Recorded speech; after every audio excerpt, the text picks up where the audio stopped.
We interrupt our program to bring you this important message.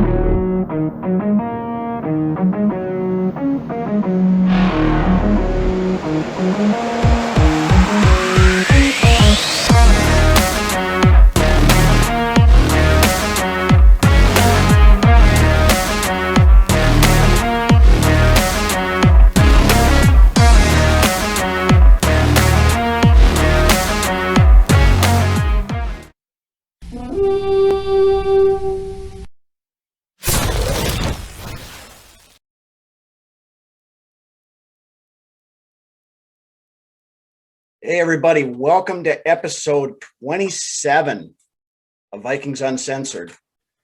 As you saw here again at the in the roll-in, we got to stop doing this as having to do memorials every week. We're losing all the old-time greats.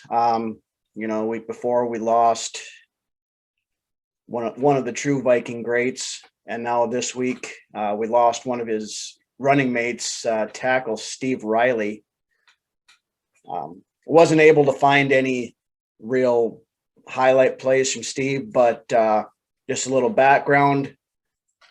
Vikings drafted him in 1974 in the first round out of USC.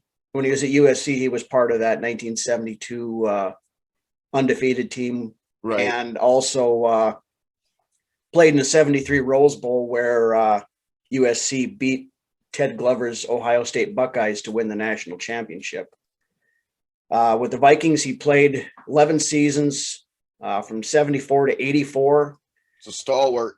Yep. Appeared in 138 total games and made 128 starts.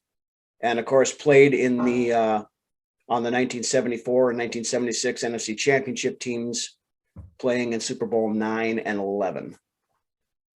But again, our condolences go out to the Reilly family, and rest in peace, Steve. We're starting to get a pretty good lineup going up beyond the pearly gates up there. We need to stop this, but yeah. So with that, we're going to move on and get into the big section.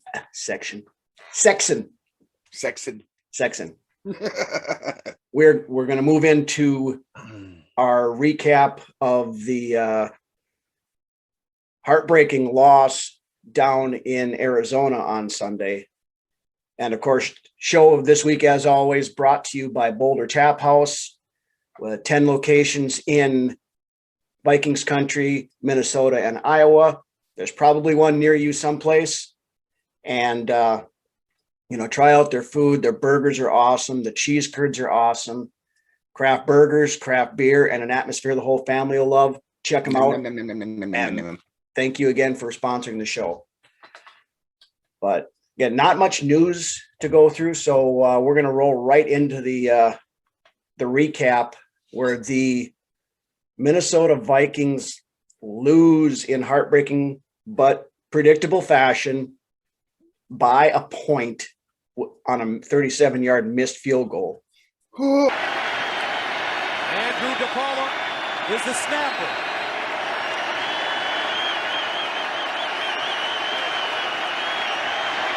Good snap, clean home for the win. Oh my goodness, he missed it. Unbelievable. Oh, 2 plays away from being 2-0, huh? Okay, Mike. I don't want to hear that crap coming out of Zimmer's mouth. We're 2 plays away from that. No, you're several plays away from winning 2 games, any number of which could have changed the outcome of either one of them. But right. 2 tough losses, man. Mm-hmm. In a row to start the year is not an easy task to overcome. No. The Bengals, of course, were supposedly one of the easiest games on the schedule. We managed to blow that one. This one, a lot of people didn't peg us to win, and we had a very good chance to win this thing. Yeah. It's when they came out, start the game, the offense was on fire. It was moving. We were up 20-7 at one point. Yeah, they were being aggressive. Second play of the game, something we called for, play action pass, and Cousins hits KJ Osborne down the sidelines for a touchdown, 64 yards, I think it was. Yeah. And we were rolling. Like you said, up 20-7 at one point in time. And then when you get into the second half, then we go into that stupid ultra conservative crap again. We started just trying to hammer the rock. Run. Yeah, run. And I mean, that first half, Cousins was on point. He was playing. Yes. And the play calling was decent the first half. Yeah. I'm satisfied with the play calling that we had for most of the first half. But when we rolled out in the second half and started doing that same crap that we do every goddamn week, and we didn't even have a lead to protect this time. We think we're comfortable. And because what was it, at that point in time, we were really about a 1-point game for most of the second half, more or less. Yep. But we're just aggressiveness, guys. Where was the aggressiveness we had in the first half? We didn't show that again until the 2-minute drive at the end of the game when we needed to go down and get points. And then when they turned Kirk loose, he was money again. Right. Kirk, we bag on Kirk a lot on this show. A lot of it deserved. Kirk has had 2 good games to start the year. We got 2 losses so far in 2 games, and Kirk is not the reason for either one of them. He's not even top 10 in the list of reasons why. And if we would have won these games, he'd be a big reason why we did. Right. So, but I mean, we'll break into it here, and I got a rant to go on later, but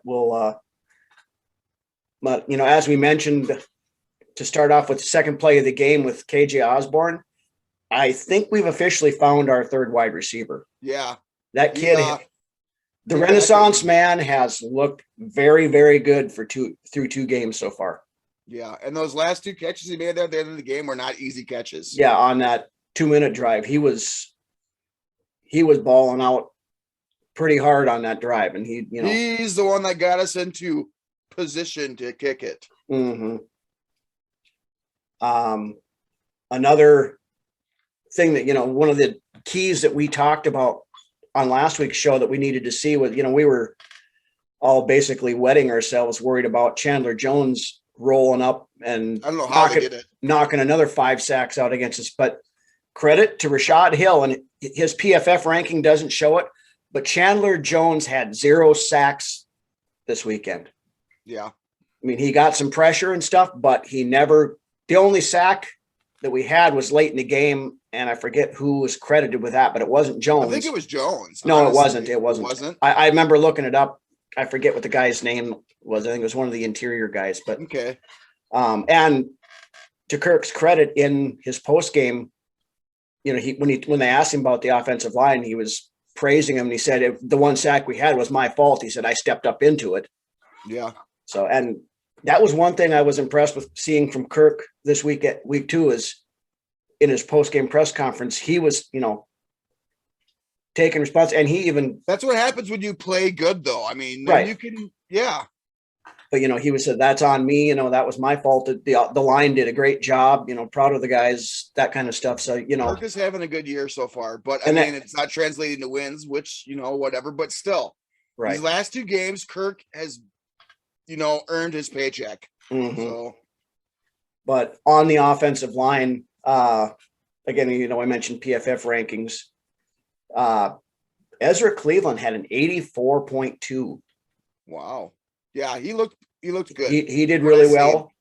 And then the other guy that we had talked about needing a big game was Garrett Bradbury, and he did play. The entire line played really well, I thought. What was his PFF? 70.8. That's probably got to be one of his higher ones. Lately, anyway. Then again, the lowest was Rashad Hill at 36.4. And that doesn't make sense to me because I think there was pressures and stuff that they were getting, but he didn't give up a sack, and that's right. What I was most concerned with. So I thought he was going to get eaten alive out there. Oh, I did too.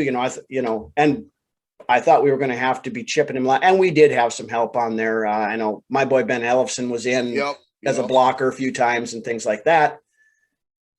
But the game plan worked, and I will give the offensive guys credit for that. Kubiak and I forget Rauscher, our offensive line coach. Delvin Cook had a really good game. He was probably in the first half, even though we were balanced and mixing it up, he was on pace for pushing a 200-yard game, I think.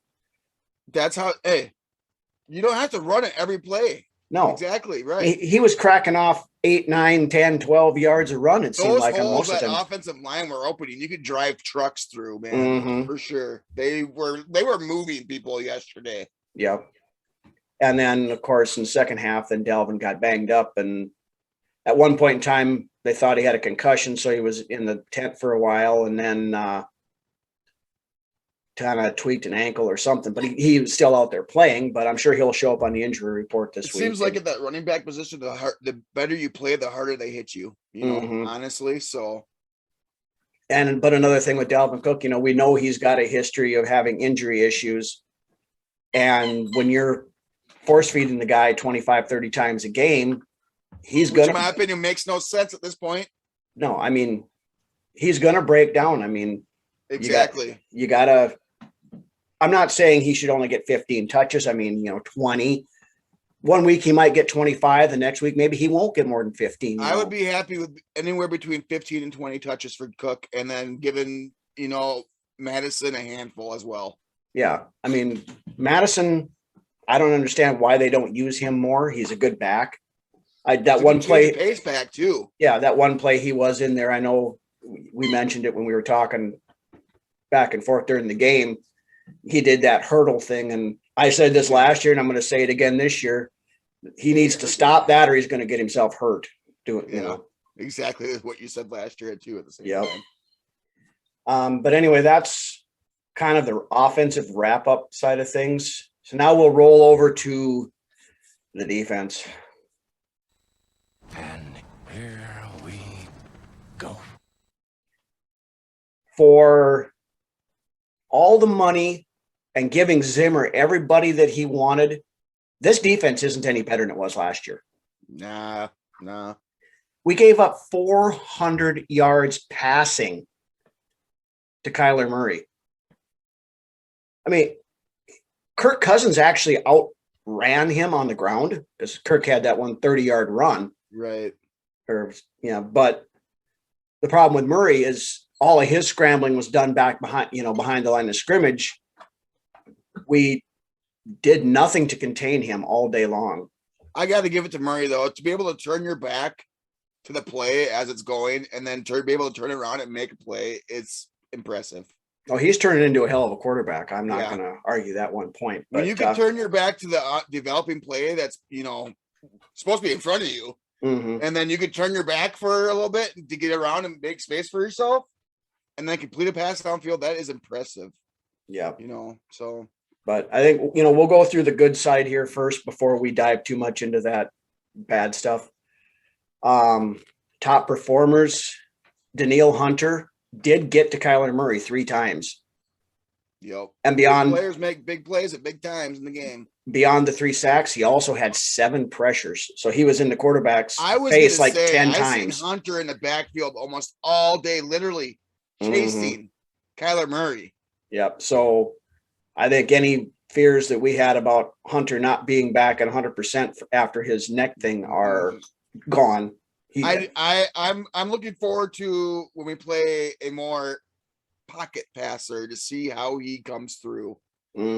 So Hunter, again, the big one, probably the biggest surprise we've had this year so far of our new players is and I'm going to start switching it up from Candlelight to our Vigilante.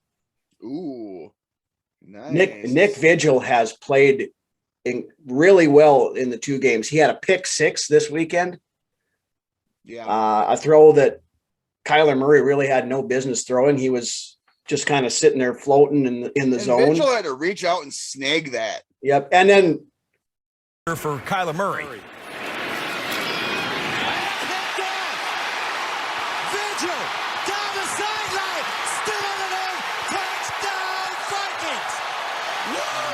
37 yards!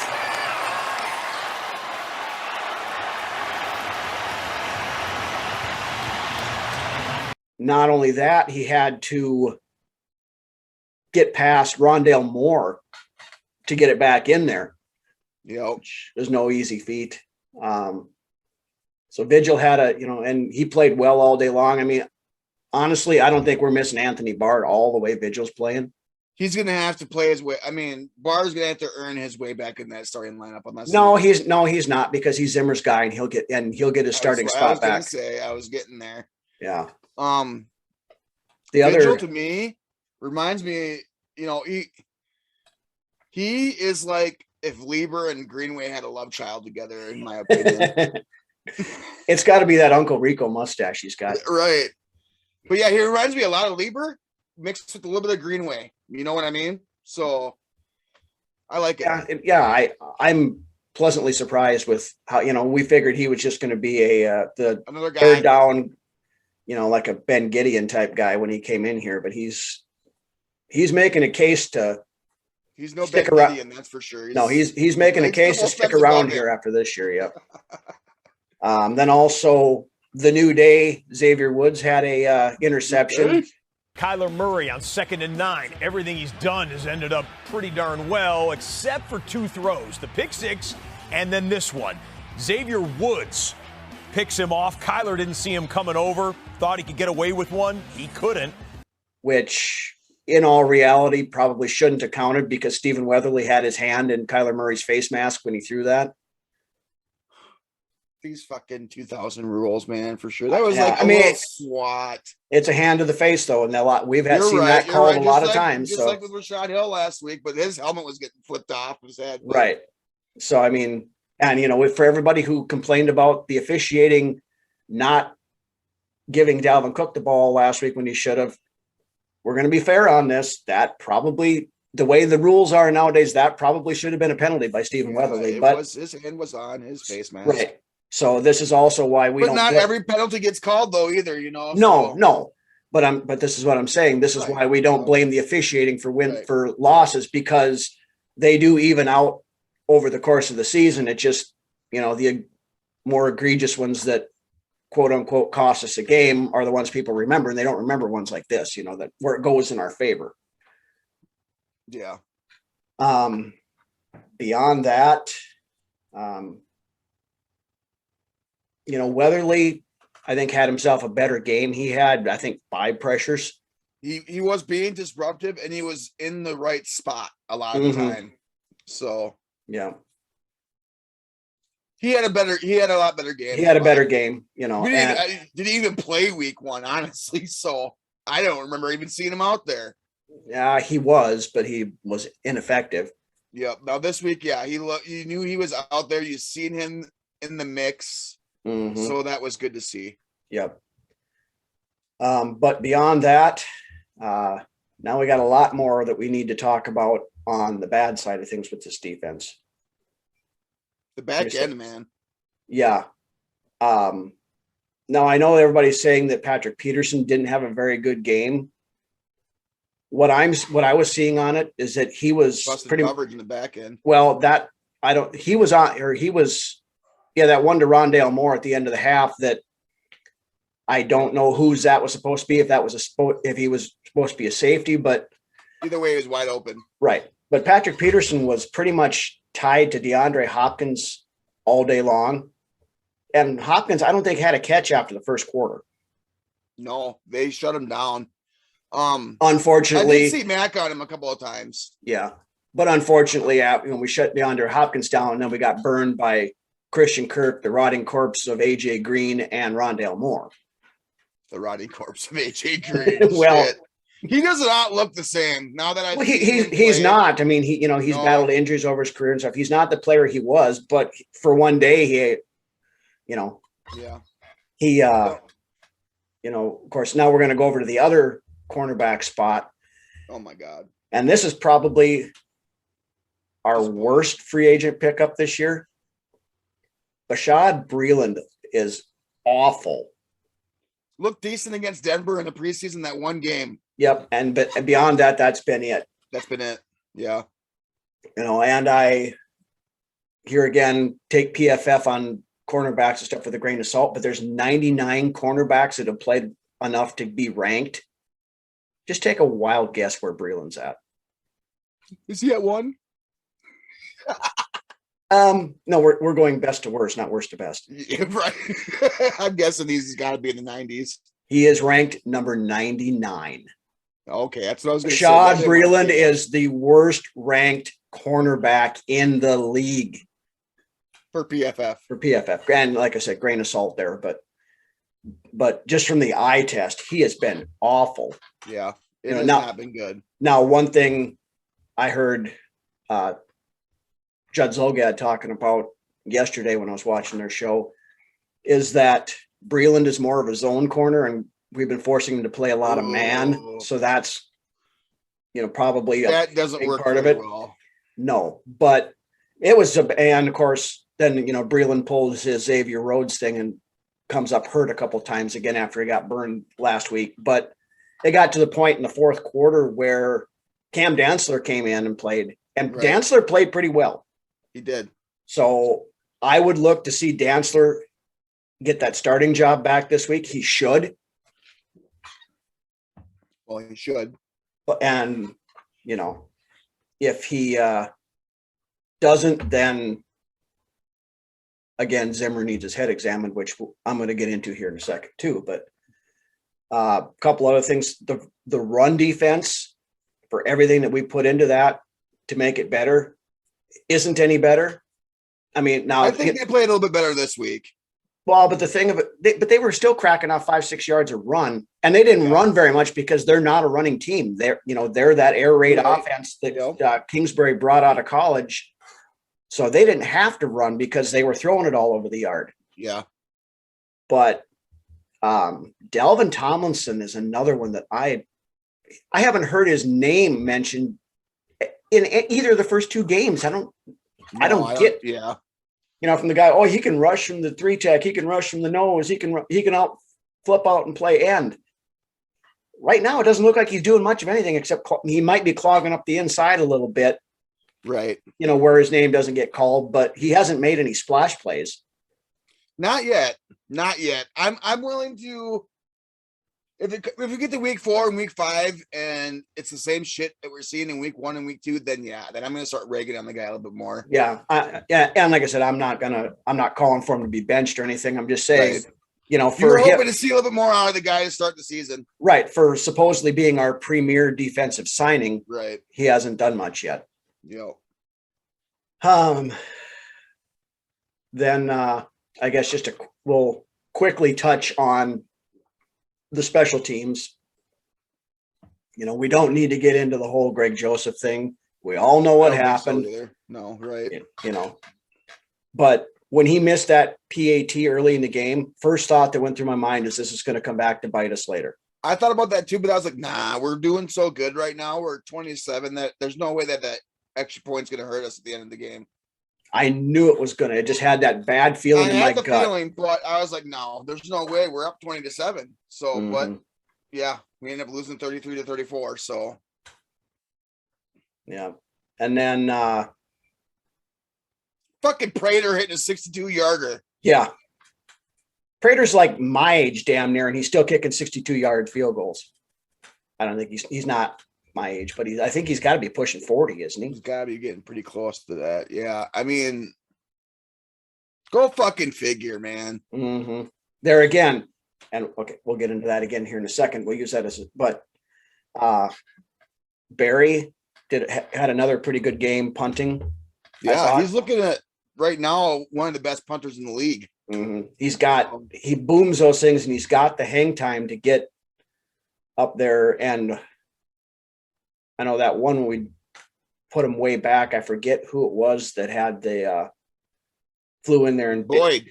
Yeah. Chris Boyd came in there and Dan took the guy's head off, and then Troy Dye came and finished it off. But that was great. Yeah, that was so. I'm going to give kudos the thick and coverage teams and things like that are looking a lot better than they did last year? You know, Rhino, the way I've been explaining it, this team, to me, it's like you're on a sinking ship and there's 11 holes and you only got 10 fingers. And you're plugging all these holes and you go to plug that 11th one while you open another one up and water starts coming in. That's what it's like. This team is like. Seems to be that way. Like I said, and leading into that, we're going to get into what I feel is the biggest reason for this whole entire thing. And that is the coaching staff, more specifically, Mike Zimmer himself. Yeah. Yep. I mean, we talked about this earlier. Zimmer came out at the end of the last year and saying, this is the worst defense I've ever had. Didn't have my guys, blah, blah, blah, blah, blah. We need to do all this stuff. On the bus. Yep. So what did we do in the offseason? We let Zimmer get every defensive guy that he wanted. We brought them all in, granted they're 1-2 year deals, whatever. We had too much youth in the backfield last year. So they brought in Breeland, they brought in Patrick Peterson, they brought Mac Alexander back. We got Danielle Hunter back. We got Michael Pierce back. Eric Kendricks is back playing. Granted, Anthony Barr is still Vigil, who's having a good year. Brought in Vigil, who, like I said earlier, is, in my mind, we're not missing Anthony Barr at all. By the way, Vigil's been playing. And yet, the defense that we're putting out on the field is no better than it was last year. We're giving up a lot of points. Yeah.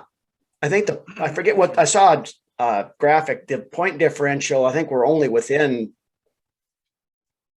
just a few points and a couple hundred yards of what we were through 2 weeks last year.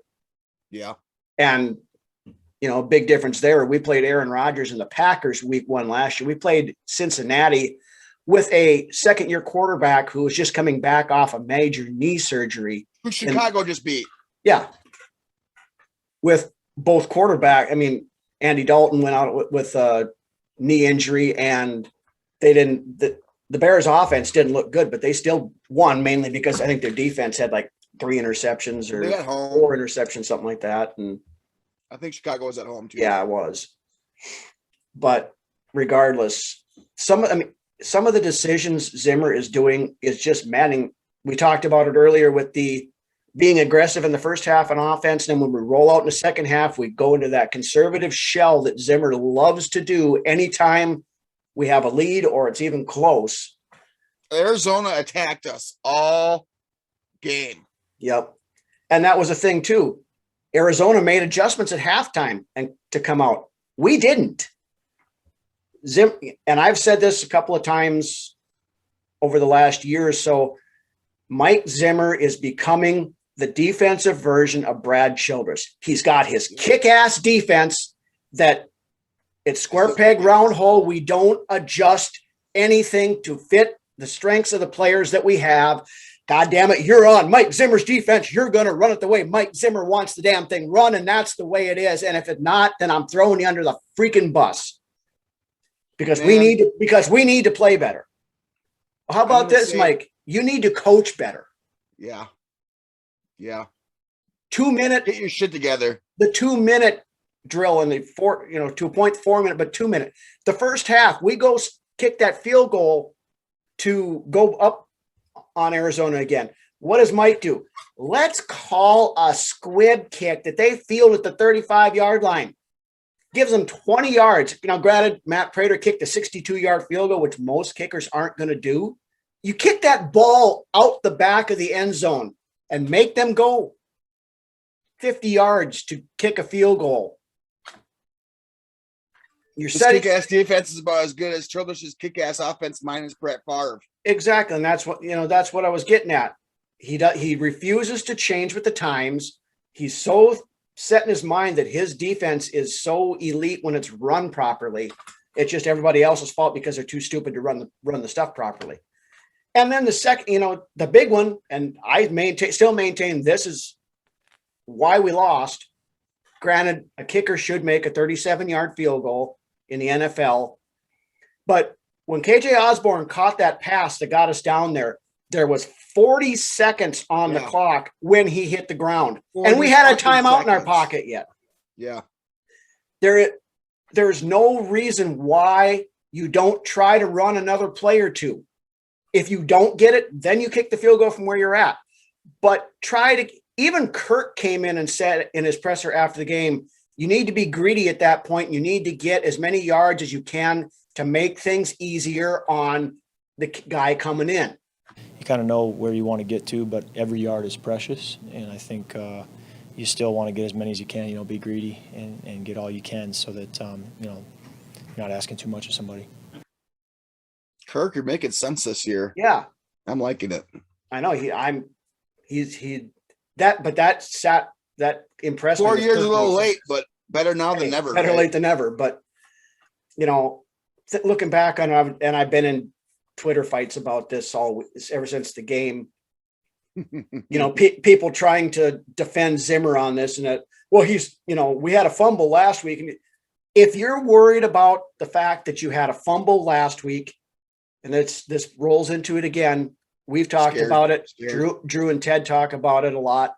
Mike Zimmer coaches scared. You got to coach angry Mike. You got to be aggressive. You got to be smart about it, but you have to be aggressive. You can't let something that happened last week prevent you from putting your team in the best position to win this week. And he sat on his ass for 30 seconds, let the clock run down because we were supposedly in makeable field goal range.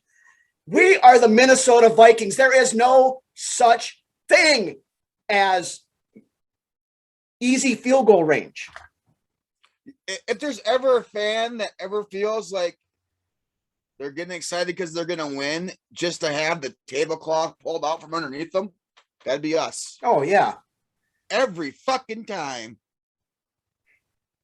But the big, and we've always known that Zimmer's not good at the 2-minute stuff, but let this sink in for a second. And I'm going to hat tip Zolgad on this because he brought it up, but I think it bears repeating.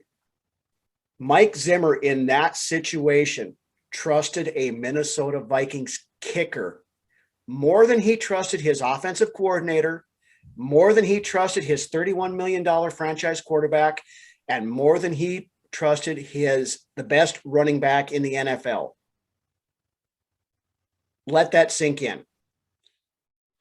Granted, had the kicker made that field goal, we wouldn't be talking about any of this right now. And winning covers up a lot of the warts, but this is all stuff that it's not just this is the first week we've ever seen this. And, Mike is supposed, we all know Mike Zimmer doesn't want anything to do with the offense. He just does his run the ball mandate and basically stays out of it. But Mike is supposed to be a defensive guru. Here, this is Paul Charchian tweeted this on Sunday. 2 game totals. The defense has allowed 913 yards and 61 points. That's disgusting. Yeah. And then we turn around.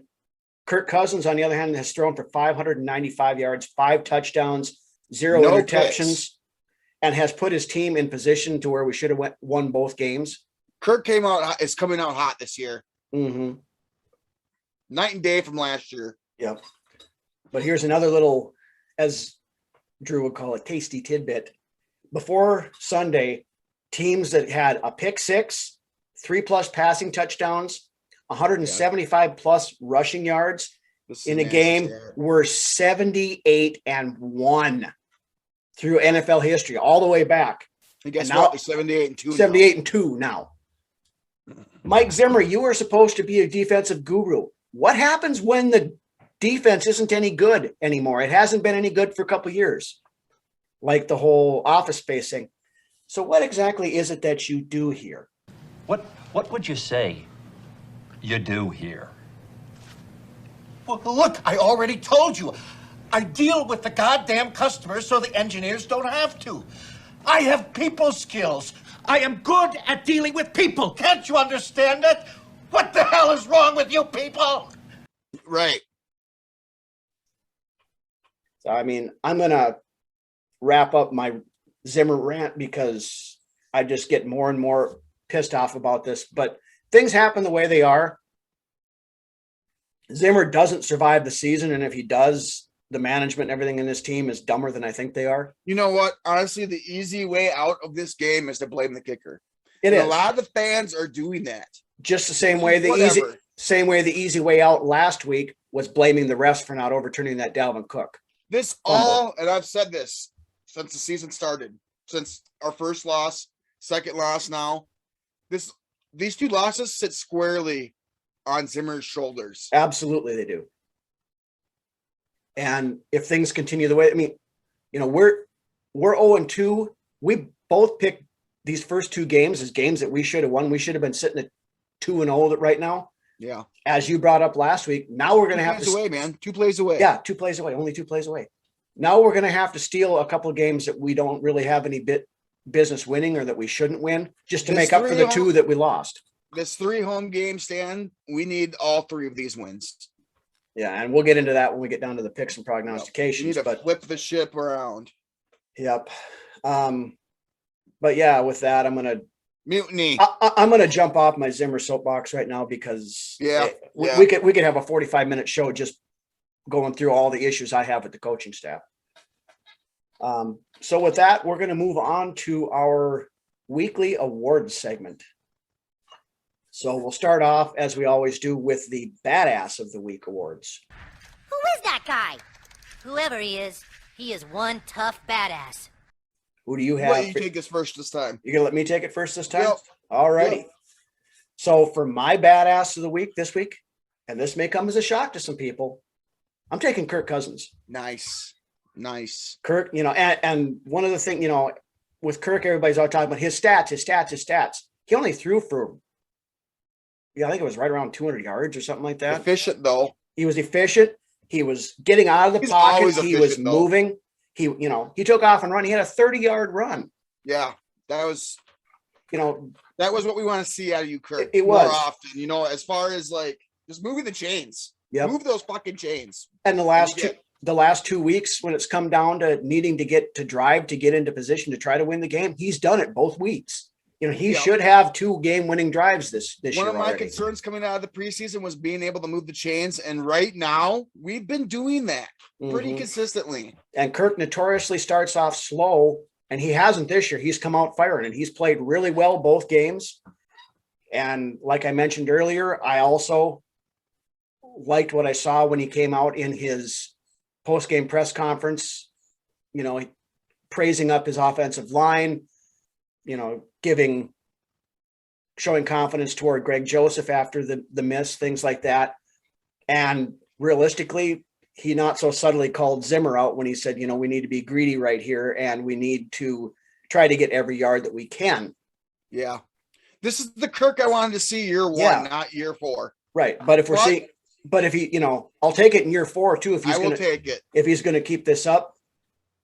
I know, like I said, I know it comes as a shock to people because some of these guys think all we do is rip Kirk, but we've always said when Kirk deserves the praise, we're going to give it to him. Rip Thielen too if he's playing shitty. Right. But this week, Kirk gets the praise and he gets my Badass of the Week award. So on to you, Lance. Rightfully so. Yep. On to you. Who do you have for your Badass? I got KJ again. He just keeps impressing me. I can't get over it. Dude rips off a fucking 74-yard touchdown to start the game. 64, 74. It's one of the two. 64. Okay. And then at the end of the game, to get those 2, and they were not easy catches. Mm-mm.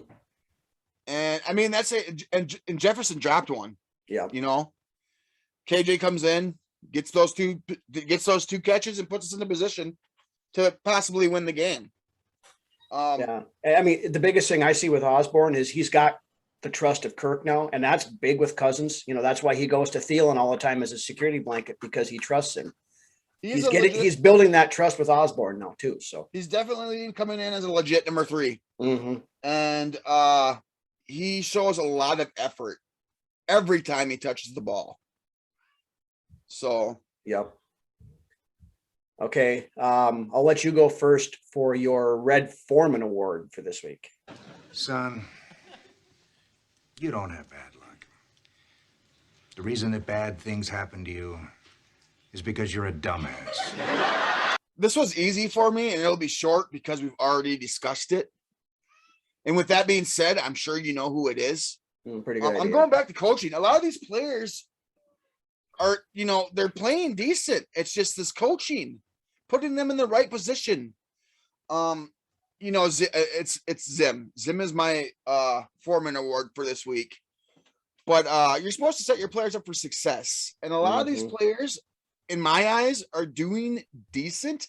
It's just the play calling and game management is where I'm seeing the issues. Yep. So I'm going to have to throw Zim under the bus this week. And Zim's got my Foreman award for sure. And like I said, we've talked about it enough this episode. Everybody should understand why. So we'll leave it at that. Okay. I was going to take Zimmer, but since I already did my 10-minute rant, and since you picked him, I will go to the one that I had as my backup pick, and I'm going to go Bashaud Breeland. Okay. A lot of what we talked about earlier in the show, he has not looked good. He's the worst ranked cornerback in the league. He's getting, with our buddy Darren Campbell, we're talking during a live chat during the game. He made some comment about Breeland being out and wondering if he was hurt or something. I said, yeah, he's suffered 3rd-degree burns from getting torched all day long.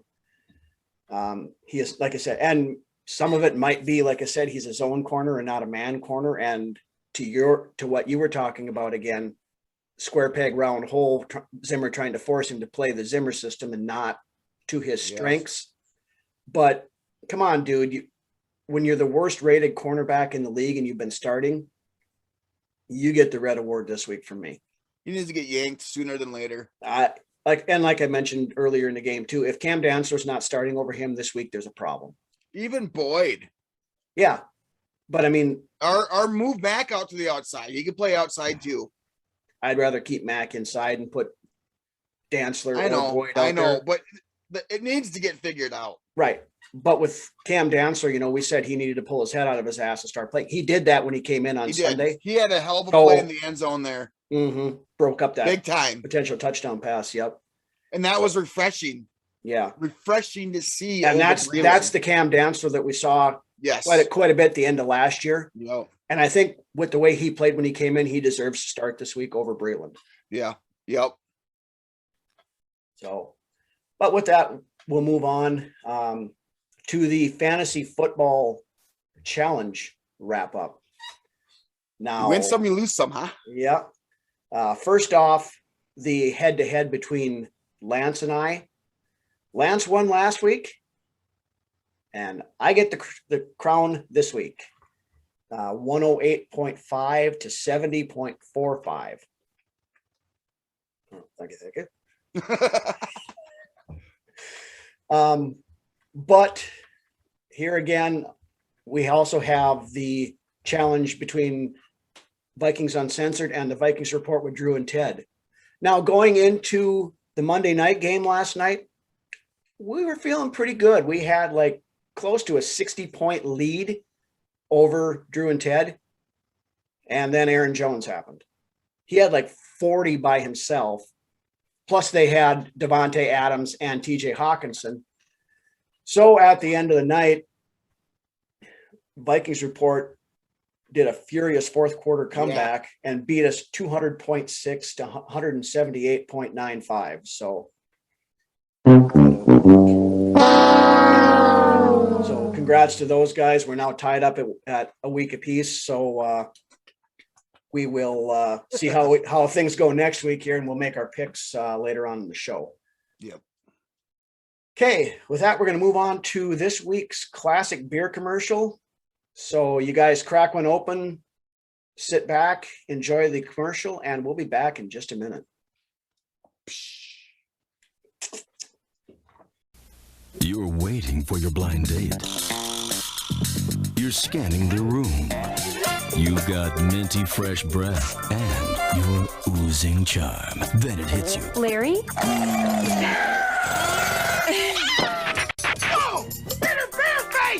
Don't Let bitter beer make a bad first impression. Drink Keystone, America's least bitter beer, so there's never a bad taste, never a bitter face. Take this. It's always brought me luck. Stop making faces. Drink Keystone. Okay, we're back. And now we preview this week's Week 3 matchup. We finally get Seattle at home at US Bank Stadium. What are you looking to see out of this here, Lance, other than a win? Well, I say you take Russell Wilson out of this game, this is a win.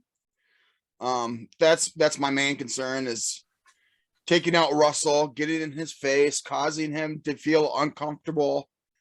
If we can do that, we're going to win this game.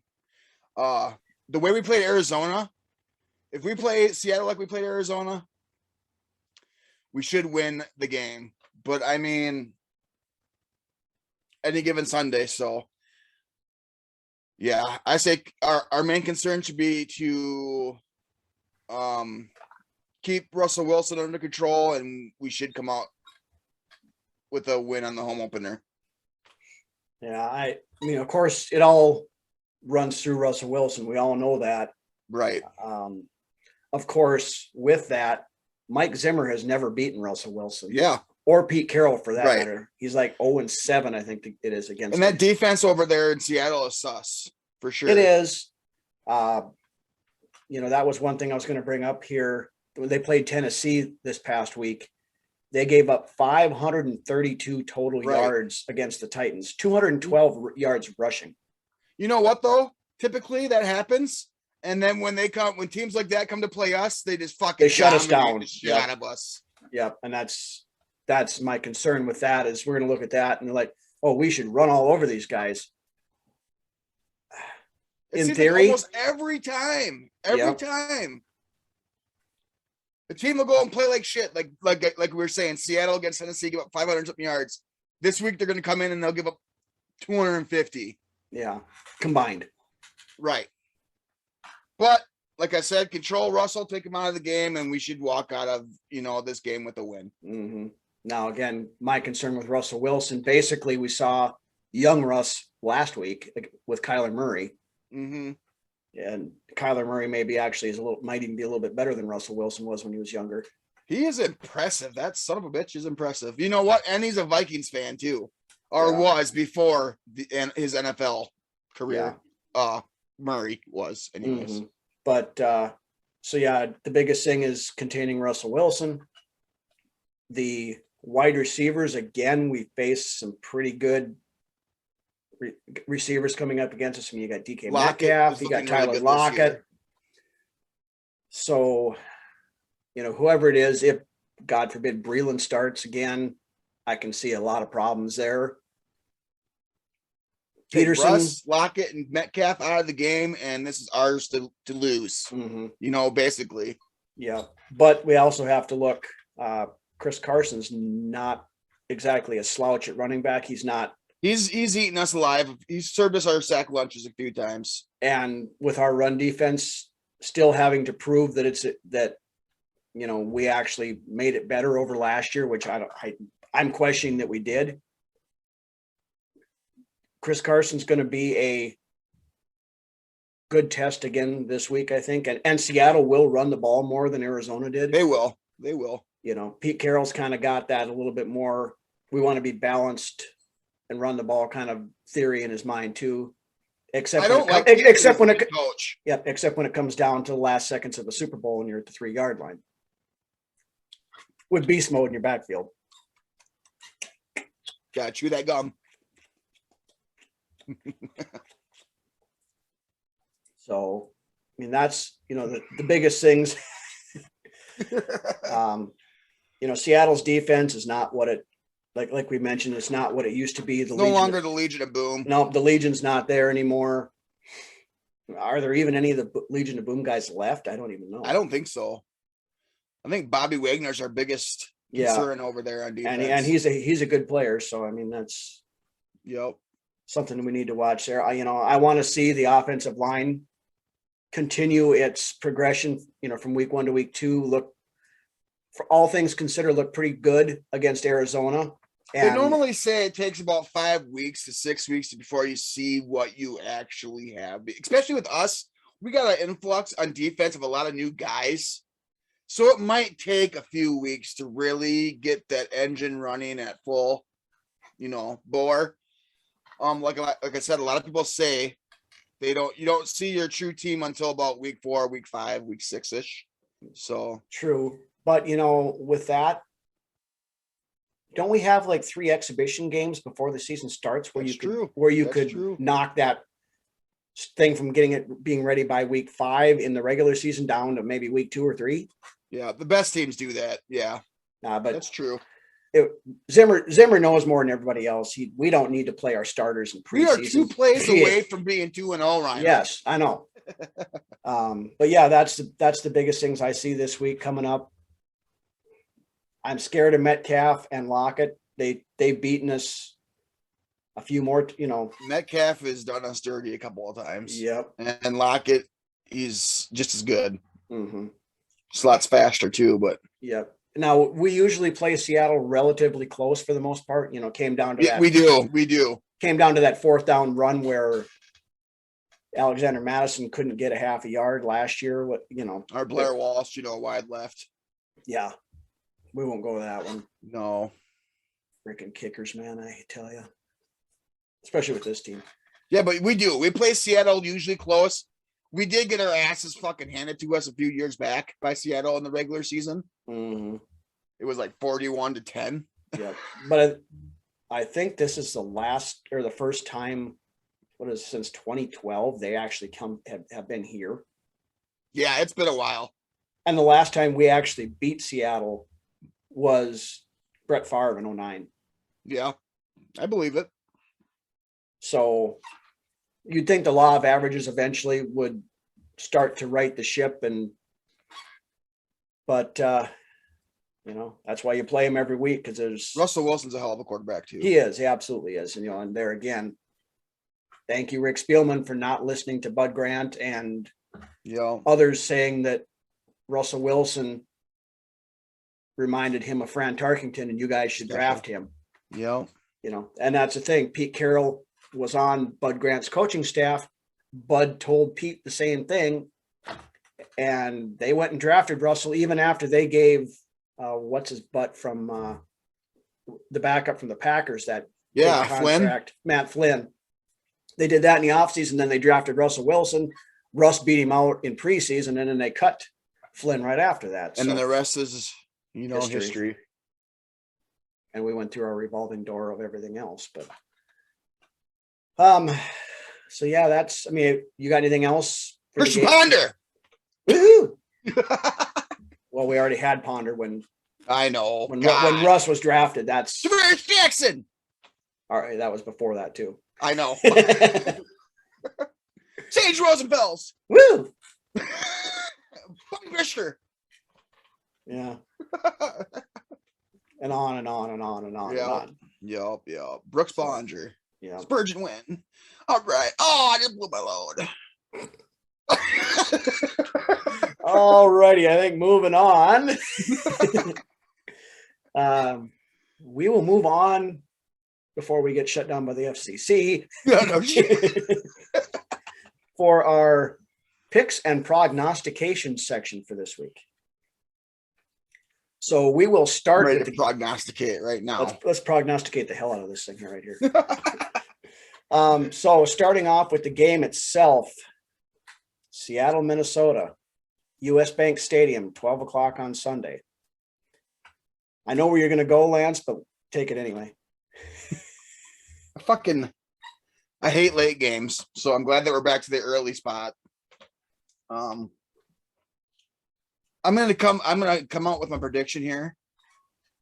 And I'm gonna say that we're gonna win. And I say that last week I said, I thought Arizona was gonna win, but I picked the Vikings anyways. I'm picking the Vikings with a lot of confidence this week. I think it's our home opener. First time we've had fans back in our stadium during a regular season game. I think we're gonna come out and we have to come out and make a statement in this game and say, hey, it ain't over yet. You got a lot of these people that talk about the 0-2. You know, you start the season 0-2, you ain't going to make the playoffs. The door's still open. Honestly, there's still another 15 games left. We can get 3 wins here and turn it around to 3-2, and I'll be a lot more comfortable. That win against Arizona, would have been nice. Would have been good medicine. The way we lost that game really sucks. But I'm confident in saying that we are going to beat Seattle on Sunday. Well, now, as you know, we talked about this in previous shows, and we discussed it a little bit before we started recording here on Tuesday morning. When we started out with our initial picks, both you and I had picked Cincinnati and Arizona as wins. And Seattle for a loss. Now, to have any chance really of making a playoff, which I know they're saying when you start 0-2, there's 11% chance and blah, blah, blah. The thing with that doesn't really fit anymore is A, we have an extra game, and B, there's now 7 teams in the playoffs. So the numbers don't really jive. It's not over yet, fellas. We can't just hang our hats yet. We can't. It sucks. But like I was saying, when we lose the 2 games that we were supposed to win, if we have any intentions of being relevant this year, we need to start winning some games that we were supposed to lose. That we're supposed to lose. That we're pegged to lose, not supposed to lose. That we're pegged to lose.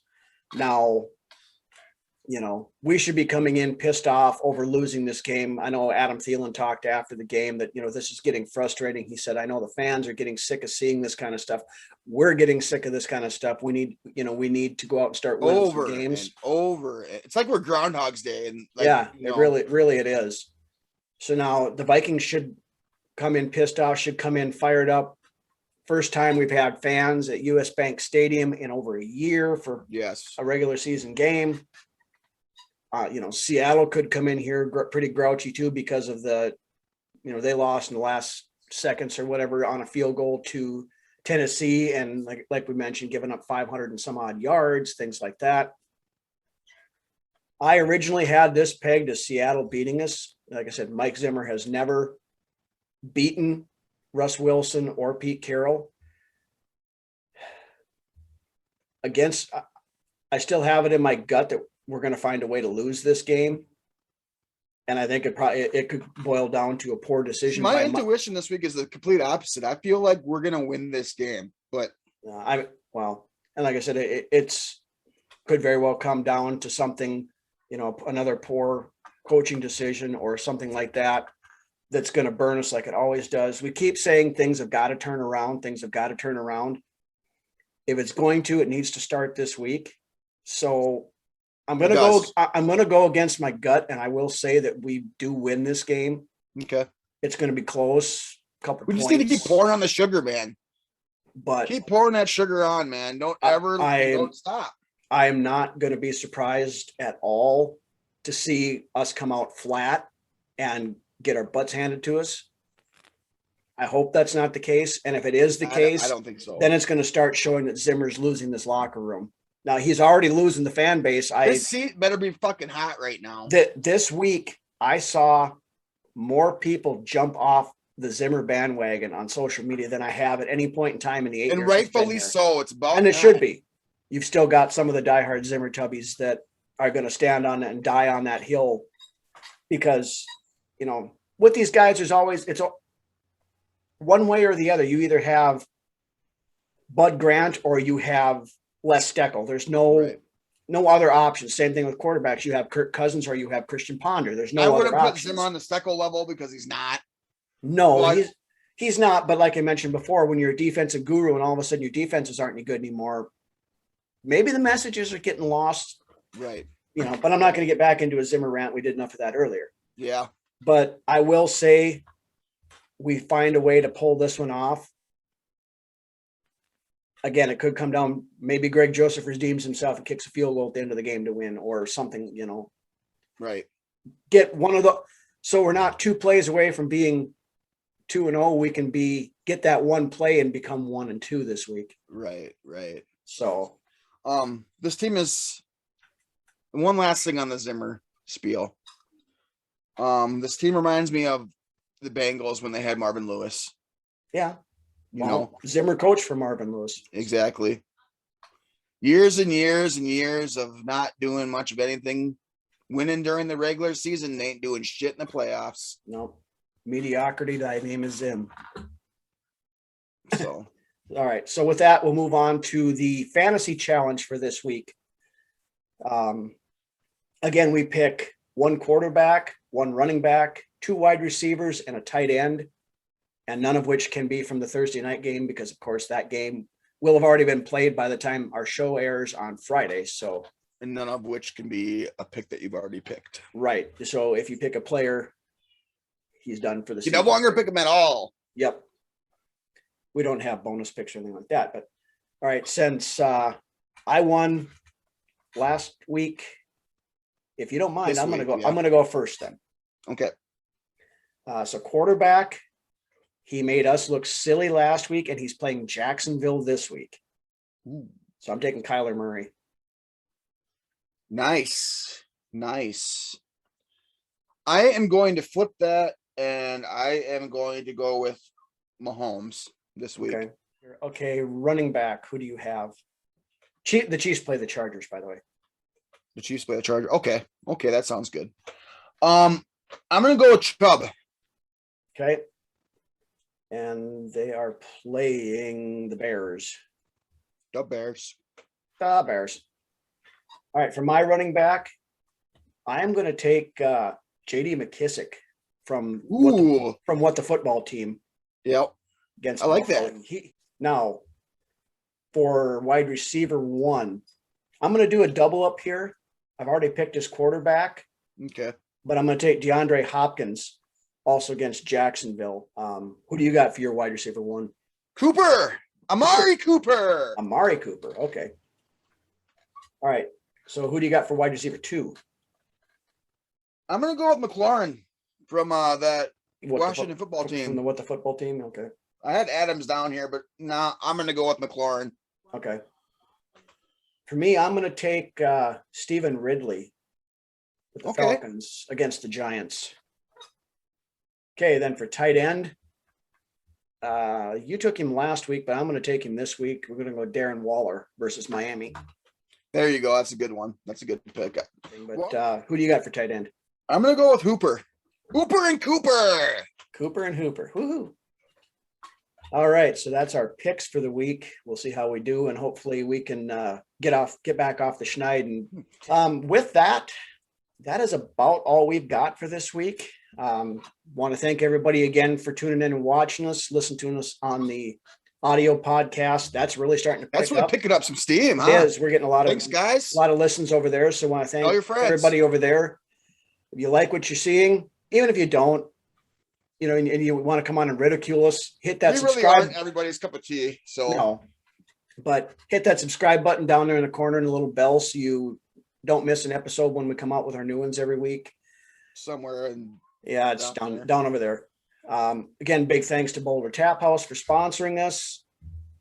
And for those of you who are maybe watching this after the fact, when we do our premiere shows at 6 p.m. on Fridays, Lance and I do a live chat along with anybody that's watching. So if you're watching at that point in time, and feel like joining us, drop in, say hi, comment along the way. We love interacting with you guys. So just an option there too. But with that, why don't you take us out of here, Lance? Man, what is it? Episode 27? 27, man. Wow. I'm getting older. Also, guys, piggybacking off of Rhino's thing, if you don't catch us on Friday and you watch us later on the weekend, watch us right before the game starts. It's perfect. Yeah. Perfect pregame show. If you don't want to watch a pregame show where they talk about every single team, watch Vikings Uncensored. We talk everything Vikings. Yep. All about the game, last week's game that you guys know. You guys are at this spot right now. You know what we talk about. So yeah, use our game as a pregame if you feel like it. It's great. It helps us out, helps you out, keeps everybody happy. Well, we can't keep everybody happy, but no, we can't. That's not what we're here for anyways either. No. So with that being said, if you're looking to join some groups on Facebook, and this NFC North discussion group on Facebook is excellent. We discuss everything NFC North. We trash talk Bears, Packers, Lions, Vikings. So if you're looking at a good group to join where there's lots of good common discussions, check out the NFC North discussion group on Facebook. And with that being said, let's pray for that win on Sunday, and we'll see you next week. We'll see you guys.